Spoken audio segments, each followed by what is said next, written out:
তো হনুমানটা মারা গেছে, কেন মারা গেছে, কিসের জন্য মারা গেছে, সম্পূর্ণটা তোমাদের সঙ্গে শেয়ার করব। এই পাঁচিল দেওয়া জায়গাটা দেখেছো, এর কোনো গেট নেই, ভিতরে প্রচুর জঙ্গল। তো যাই হোক, ওর ভিতরে আগের দিন হনুমানটা মারা গেছে সোমবারের দিন, তা পরের দিন হচ্ছে গা মঙ্গলবারের দিন, জ্যৈষ্ঠ মাসের শেষ মঙ্গলবার। তো যাই হোক, মানে আগের দিন মারা গেছে, তো একটা দুর্গন্ধ হয়ে গেছে। যে কোনো মানুষের, মানুষ হোক আর পশু হোক, প্রাণ চলে গেলে সেটা তো পচন ধরতে থাকে, তাই না?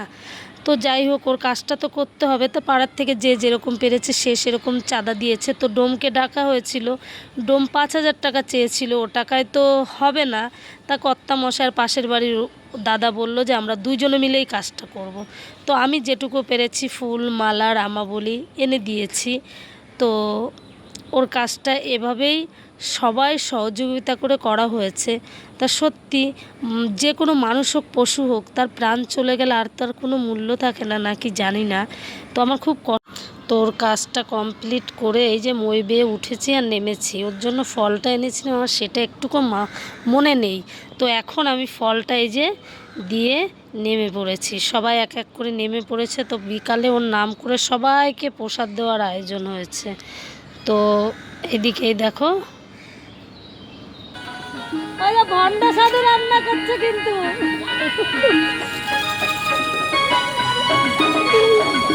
রাধে রাধে, হরে কৃষ্ণ, জয় বলে জয় বলে। প্রসাদ রেডি করে দিতে দিতে সত্যি রাত হয়ে গেছে। তা এক এক করে রেডি করে দিচ্ছে আর আমি সবাইকে দিচ্ছি। তো এই দেখো এদিকে সবাই প্রসাদ, ওখানেই সবাই প্রসাদ নিচ্ছে। তো যাই হোক, ভিডিওটা কীরকম লাগলো তোমরা কমেন্টে জানিও। সবাই ভালো থেকো, সুস্থ থেকো। তবে এটাই বাস্তব, যতক্ষণ মানুষের দেহে প্রাণ আছে মানুষের মূল্য আছে। তো ওর নাম করে সবাই যখন সেবা নিয়েছে না, সত্যি আমার তখন মনটা যেন কেন একটা আলাদা আনন্দে ভরে গেছে। তার আগ পর্যন্ত আমার মনটা সত্যিই খুব খারাপ ছিল, আমার খুব কষ্ট হচ্ছিল ওদের জন্য।